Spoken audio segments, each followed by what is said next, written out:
অসহায় Donald Trump এবার উত্তর কোরিয়ার সুপ্রিম লিডার কিম জং উনের সাহায্য ভিক্ষা করছেন। আমেরিকা যুক্তরাষ্ট্রের অবস্থা এতই করুণ, তার হাতে এই মুহূর্তে ইন্টারসেপ্টিং মিসাইল একেবারেই নেই। তাই উত্তর কোরিয়া থেকে যে কোনো সময়ে আমেরিকায় আশ্রয় পড়তে পারে পৃথিবীর সবচাইতে শক্তিশালী সব মিসাইলগুলো। তাই আমেরিকাকে বাঁচাবার জন্য ডোনাল্ড ট্রাম্প মরিয়া। এখন উত্তর কোরিয়ার হাতে পায়ে ধরে প্রাণ ভিক্ষা চাইছে ডোনাল্ড ট্রাম্প কিম জং উন, যাকে গোটা পৃথিবী সমীহ করে, কারণ তার মাথায় কখন কি আসে আগে থেকে আন্দাজ করা ভীষণ দুরূহ। তাই কিম জং উন যাতে আগামীতে আমেরিকাতে বড়সড় হামলা না চালিয়ে দেয়, তার জন্য অগ্রিম ডোনাল্ড ট্রাম্প চাইছে এখন তার সঙ্গে চুক্তি খেলা করতে। তাতে যদি সাউথ কোরিয়ার মৃত্যু হয় তো হোক, কোনো অসুবিধা নেই আমেরিকার যত বন্ধু রাষ্ট্র আছে তারা এখন ঘোর বিপদে। তবে এই মুহূর্তে সবচাইতে বড় আশঙ্কায় প্রহর গুনছে যে রাষ্ট্রগুলি, তাদের নাম অবশ্যই সাউথ কোরিয়া এবং জাপান। প্রশান্ত মহাসাগরীয় এই দেশগুলি যারা এতদিন আমেরিকার ওই সামরিক ছাতার তলে নিরাপদে বাঁচত, তাদের সেই নিরাপত্তার ছাতাকে খুলে নিয়ে ডোনাল্ড ট্রাম্প এবার দেড় দৌড় আমেরিকায়।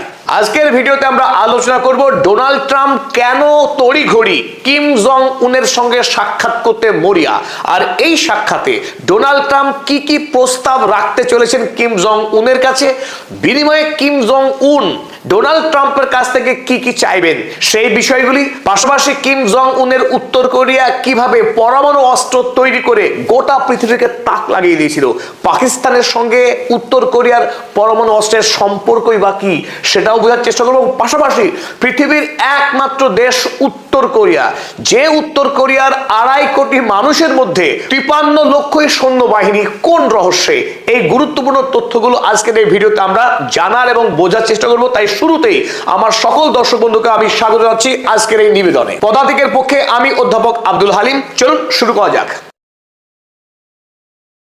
ইরান যুদ্ধে আমেরিকা এতটাই ধরাশায়ী, এতটাই বিধ্বস্ত যে সারা পৃথিবী থেকে তার যত সামরিক শক্তি ছিল সেগুলোকে আমেরিকা এখন কুড়িয়ে এক জায়গায় জড়ো করছে, যাতে করে নতুন যদি কোনো যুদ্ধ হয় সেই যুদ্ধে আমেরিকা যাতে লড়তে পারে। তবে তার চাইতে বড় বিপদ, আমেরিকার মূল ভূখণ্ডে এখন যে কোনো শত্রু রাষ্ট্র আক্রমণ করে দিতে পারে, কারণ আমেরিকার সামরিক দুর্বলতার কথা এখন হাতে হাড়ি ভেঙে গেছে।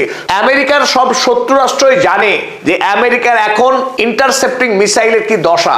বিদেশ থেকে যদি আক্রমণ করা হয় আমেরিকার মূল ভূখণ্ডে, আমেরিকার সেই আক্রমণ থেকে রক্ষা পাওয়ার মতো পর্যাপ্ত ব্যবস্থা তার হাতে নেই। তাই এই মুহূর্তে ডোনাল্ড ট্রাম্প 2018 এবং 2019 সাল 3 বার সাক্ষাৎ করেছিলেন কিম জং উনের সঙ্গে, খুব বেশি ফায়দা হয়নি। তবে এবার হঠাৎ করেই ডোনাল্ড ট্রাম্প ঝাঁপিয়ে পড়েছেন, যে কোনো মূল্যেই তিনি সাক্ষাৎ চান তার বন্ধু, কোট আনকোট। ডোনাল্ড ট্রাম্প এখন কিম জং উনকে সম্বোধন করছেন মাই ডিয়ার ফ্রেন্ড বলে। অদ্ভুত, যে রাশিয়ার বন্ধু, যে চীনের বন্ধু, যে ইরানের বন্ধু, সেই কিম জং উনকে ডোনাল্ড ট্রাম্প বলছেন সে নাকি তার বন্ধু। অথচ আমরা জানি আমেরিকা সেই 1946 সাল থেকে সাউথ কোরিয়াকে সমস্ত রকম সামরিক সহায়তা করে এসেছে উত্তর কোরিয়ার বিরুদ্ধে। ওদিকে রাশিয়া ছায়ার মতো উত্তর কোরিয়ার সঙ্গে এতদিন ধরে সমস্ত রকম সহযোগিতা করে আসছিল। তাই যে নর্থ কোরিয়া আমেরিকা এবং সাউথ কোরিয়ার চিরকালের বন্ধু, সেই নর্থ কোরিয়ার রাষ্ট্রপ্রধানকে ডোনাল্ড ট্রাম্প বেকায়দায় পড়ে বন্ধু বলে সম্বোধন করছেন এবং তিনি চাইছেন অতি সত্বর তার সঙ্গে বৈঠক করতে। আমরা জানি 2018 সালে সিঙ্গাপুরে সেই হাই প্রোফাইল মিটিং হয়েছিল আমেরিকার রাষ্ট্রপতি ডোনাল্ড ট্রাম্প এবং কিম জং উনের। তারপর 2019 সালের ফেব্রুয়ারি মাসে ভিয়েতনামের হ্যানয়দাতে বৈঠক হয়েছিল এবং শেষ বৈঠক হয়েছিল উত্তর কোরিয়াতেই। সেটা কোথায়? ডিমিলিটারাইজ জোন। 30 জুন 2019 সাল দক্ষিণ কোরিয়া এবং উত্তর কোরিয়ার মাঝখানে যে বেসামরিক এলাকা, সেই এলাকাতে বৈঠক হয়েছিল ডোনাল্ড ট্রাম্প এবং কিম জং উনের। আর এবার বৈঠক কোথায় হবে না, এখনো দিনক্ষণ স্থির হয়নি। তবে কিম জং উন কেবল সম্মতি দিয়েছেন যে আপনার সঙ্গে আমি বসতে রাজি আছি। অনুরোধ যে কিম জং উন রক্ষা করেছেন, তাতেই ডোনাল্ড ট্রাম্প তাতা থই করে নাচতে শুরু করেছেন, কারণ পৃথিবীতে তার চেয়ে আনন্দিত ব্যক্তি এখন আর কেউ নেই। কিম জং উন ডোনাল্ড ট্রাম্পের সঙ্গে সাক্ষাৎ করবেন। এবার চলুন দেখে নিই আমরা ডোনাল্ড ট্রাম্প কি জাদু কি ঝাপ্পি নিয়ে আসছেন কিম জং উনের জন্য। তার পক্ষ থেকে যে প্রস্তাব আছে, 1 নম্বর প্রস্তাব, fridge for relief. Fridge for relief, ইতিমধ্যেই উত্তর কোরিয়া একটা নয় দুটো নয় প্রায় 50 থেকে 90টা পর্যন্ত পারমাণবিক বোমা বানিয়ে তার দেশে মজুত রেখেছে। যদিও আমেরিকা যুক্তরাষ্ট্রের কষ্ট হয়, এখনো স্বীকার করে না যে নর্থ কোরিয়া পারমাণবিক শক্তিধর রাষ্ট্র। এবার এতদিন পর এবার আমেরিকা যুক্তরাষ্ট্র আনুষ্ঠানিকভাবে সিলমোহর দিতে চলেছে যে উত্তর কোরিয়া সত্যি সত্যি পারমাণবিক শক্তিধর রাষ্ট্র। তাই ডোনাল্ড ট্রাম্পের প্রস্তাব, নতুন করে যদি উত্তর কোরিয়া আর পরমাণু অস্ত্র তৈরি না করে, যতটা অস্ত্র বানানো আছে ততটাই থাকবে, আর যদি না বানায় তাহলে উত্তর কোরিয়াকে অর্থনৈতিকভাবে স্বস্তি দেবে, রিলিফ দেবে আমেরিকা। তাই উত্তর কোরিয়ার জন্য এটা লোভনীয় একটা প্রস্তাব হতে পারে, ডোনাল্ড ট্রাম্প ভাবছেন। দ্বিতীয়ত, আমেরিকার জন্য সবচাইতে যেটা ভয়ের কারণ, ICBM test and production, intercontinental ballistic missile. এই ইন্টারকন্টিনেন্টাল ব্যালিস্টিক মিসাইল আর উত্তর কোরিয়া তৈরি করতে পারবে না, তার আনুষ্ঠানিক পরীক্ষাও করতে পারবে না। আর যদি এই প্রস্তাবে উত্তর কোরিয়া রাজি হয়ে যায়, তাহলে উত্তর কোরিয়ার ওপরে যত সংখ্যক স্যাংশন রয়েছে আমেরিকা, রাষ্ট্রসংঘ বা অন্যান্য সংস্থা থেকে, বড় সংখ্যক স্যাংশনকে তুলে নেওয়ার চেষ্টা করবে আমেরিকা যুক্তরাষ্ট্র। আপনারা অনেকেই জানেন উত্তর কোরিয়া হলো পৃথিবীর সেই দেশ যার কাছে দৈর্ঘ্যে সবচাইতে বৃহৎ 90 ফুট লম্বা এবং বৃহৎ ওজনের শক্তিশালী মিসাইল রয়েছে, যে মিসাইলগুলো উত্তর কোরিয়া থেকে ছুড়লে আমেরিকা যুক্তরাষ্ট্রের প্রতিটা শহরে, প্রতিটা প্রান্তে গিয়ে অনায়াসে পড়তে পারে এবং আমেরিকাকে ধ্বংস করার পর্যাপ্ত শক্তি রাখে এই পাগলা রাজা কিম জং উনের উত্তর কোরিয়া। তাই ডোনাল্ড ট্রাম্প এখন নিশ্চিত করতে চাইছে উত্তর কোরিয়া যেন আগামী দিনে তার এই ইন্টারকন্টিনেন্টাল ব্যালিস্টিক মিসাইলের প্রোডাকশন না বাড়ায়, বেশি বাড়াবাড়ি না করে, কারণ আমেরিকার কাছে ওই মিসাইল আটকাবার মতো কোনো ইন্টারসেপ্টর মিসাইল এই মুহূর্তে নেই বা সংখ্যায় নেহাত কম। তাই ডোনাল্ড ট্রাম্প এখন এদিকে চোখ রাখছেন। দ্বিতীয়ত, এবার চলুন দেখে নিই, ডোনাল্ড ট্রাম্প শুধু চাইবেন, কিম জং উন চাইবেন না তা তো হতে পারে না। তাই কিম জং উন তিনি চাইছেন withdrawal of US troops and assets from south Korea.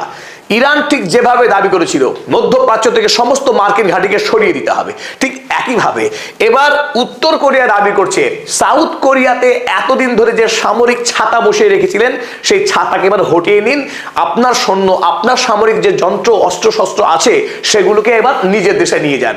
এটা হবে কিম জং উনের প্রস্তাব। দেখা যাক এখন আমেরিকা এই তেতো ঔষধ গিলতে পারে কিনা।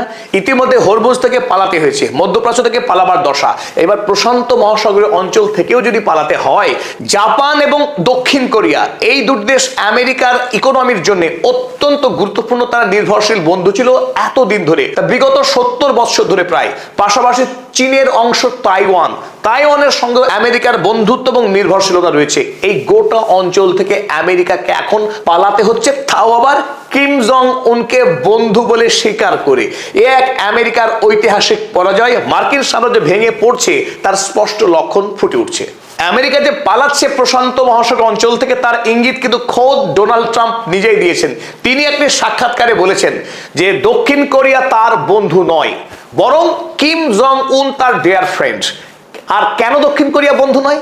ইরান যুদ্ধে আমেরিকা যখন একেবারে ফেসে গেছে, বারবার অনুরোধ করা হয়েছিল দক্ষিণ কোরিয়াকে আমেরিকাকে সাহায্য করবার জন্য, সে করেনি, প্রত্যাখ্যান করেছে। অতএব আর এখন সাউথ কোরিয়া বাঁচুক আর মরুক, ডোনাল্ড ট্রাম্পের ওসব বিষয়ে মাথা ঘামানোর একদম সময় নেই, কারণ সে এখন বন্ধুত্ব চাই কিম জং উনের। তারপরে কিম জং উন এখন দক্ষিণ কোরিয়াকে সকাল বিকাল পেটাবে কিনা, জাপানে গিয়ে গলা টিপে ধরবে কিনা, সেটা নর্থ কোরিয়া ভাববে, আমেরিকা ও নিয়ে ভাববেই না।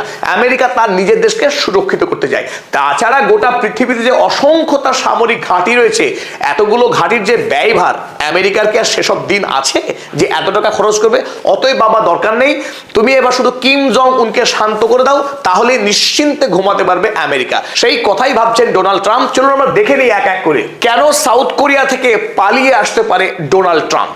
1 নম্বর কারণ, US cannot economically maintain its 750+ bases.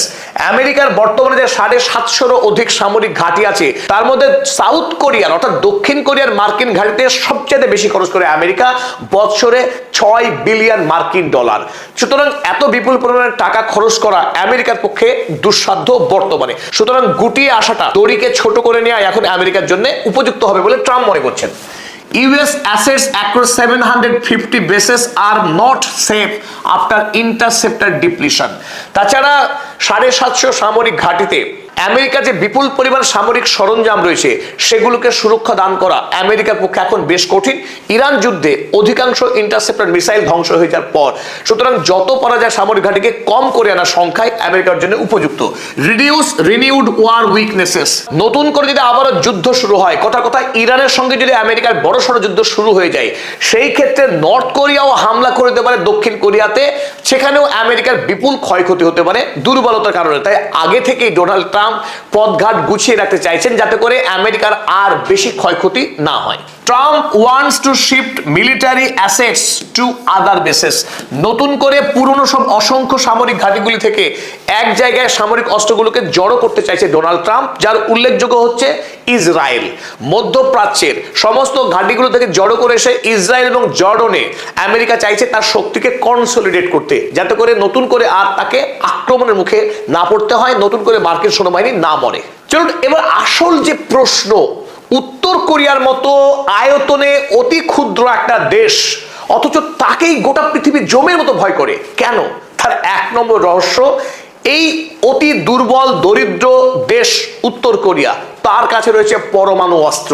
এই পরমাণু অস্ত্র যেখানে বড় বড় দেশ তৈরি করবার জন্য ব্যাকুল হয়ে থাকে, তারা পারে না, কিম জং উনের দেশ কি করে করলো সেই রহস্য আমরা এবার বোঝার চেষ্টা করি। কিম জং উনের দেশকে বরাবর সমর্থন করে আসছে রাশিয়া। যেহেতু দক্ষিণ কোরিয়াতে আমেরিকা সেই 45 সাল থেকেই ঘাঁটি গেড়ে বসেছিল, তাই যে কোনো মুহূর্তে আমেরিকা উত্তর কোরিয়াকে দখল করে নিতে পারে এই আশঙ্কা ছিল, যা রাশিয়া কোনোভাবেই হতে দিতে চায়নি, কারণ উত্তর কোরিয়ার পাশেই রাশিয়া। তাই রাশিয়া যাতে আক্রান্ত ভবিষ্যতে না হয়, তাই উত্তর কোরিয়াকে শক্তিশালী রাখা, বাঁচিয়ে রাখা রাশিয়ার জন্য ছিল অপরিহার্য। তাই 1959 সালে রাশিয়ার রাষ্ট্রপ্রধান নিকিতা ক্রুশ্চেভ উত্তর কোরিয়াকে পারমাণবিক শক্তিধর রাষ্ট্রে পরিণত করার লক্ষ্যে প্রথম ধাপ গ্রহণ করেছিলেন। উত্তর কোরিয়াকে 2টি নিউক্লিয়ার রিঅ্যাক্টর দেওয়ার সিদ্ধান্ত গ্রহণ করে, আর 1965 সালে এসে উত্তর কোরিয়া পেয়ে যায় 2টি পরমাণু রিঅ্যাক্টর। আর সেই সময়ে উত্তর কোরিয়ার সুপ্রিম লিডার ছিলেন কিম জং উনের দাদু কিম ইল সাং, যাকে আপনারা ছবিতে দেখছেন। তিনি 1986 সালে এসে তার দেশে আরো নতুন 5টি পরমাণু রিঅ্যাক্টর তৈরি করতে সক্ষম হন। কিন্তু তখনও পরমাণু বোমা বানানোর জন্য যে ব্লুপ্রিন্ট দরকার, সেই ব্লুপ্রিন্ট কিন্তু ছিল না। এখানেই পাকিস্তানের এন্ট্রি। 1993 সালে পাকিস্তানের প্রধানমন্ত্রী বেনজির ভুট্টো সশরীরে উত্তর কোরিয়া ভ্রমণ করেন এবং কিম জং উনের বাবা কিম জং ইলের সঙ্গে চুক্তি স্বাক্ষর করেন, এবং পাকিস্তানের সেই বিখ্যাত পরমাণু বিজ্ঞানী আব্দুল কাদির খান, তার তৈরি মডেল তুলে দেওয়া হয় উত্তর কোরিয়াকে। আর সেই মডেলের উপরে জোর কদমে কাজ শুরু করে দেয় উত্তর কোরিয়া। দেশে অভাব থাক, দারিদ্র থাক, পরমাণু বোমা আগে চায়, আর সেই কাজ করে এগিয়ে যাচ্ছিল উত্তর কোরিয়া। সাল 2003, সেই সময় উত্তর কোরিয়া স্পষ্ট বুঝতে পারে পরমাণু বোমা তৈরি করার বেশি দূরে নয়, খুব শীঘ্রই তারা পরমাণু বোমা বানিয়ে ফেলবে। আর তখনই এনপিটি, নন প্রলিফারেশন ট্রিটি থেকে বেরিয়ে আসে উত্তর কোরিয়া, এবং তাদের দেশে আন্তর্জাতিক পরমাণু বিষয়ক যে সমস্ত এজেন্সির কর্মচারীরা ছিলেন উত্তর কোরিয়া, তাদেরকে দেশ থেকে বের করে দেওয়া হয়। এবং তারপরে 2006 সাল উত্তর কোরিয়া সফলভাবে পরমাণু বোমা বানিয়ে ফেলে এবং তার পরীক্ষামূলক বিস্ফোরণ ঘটিয়ে দেয়। আর সেই বিস্ফোরণের সাথে সাথেই উত্তর কোরিয়া পৃথিবীর পরমাণু শক্তিধর রাষ্ট্রে পরিণত হয়, এবং তার দিকে আমেরিকা আর কোনোদিন লাল চোখে তাকাতে সাহস করেনি। বর্তমান সময়ে উত্তর কোরিয়াতে 50 থেকে 90টির মতো ওয়ারহেড রয়েছে তার হাতে। স্বাভাবিক এই সময়ে ডোনাল্ড ট্রাম্প উত্তর কোরিয়ার এবার পায়ে পড়ছেন, যে কোনো মূল্যে তার সঙ্গে একটা চুক্তি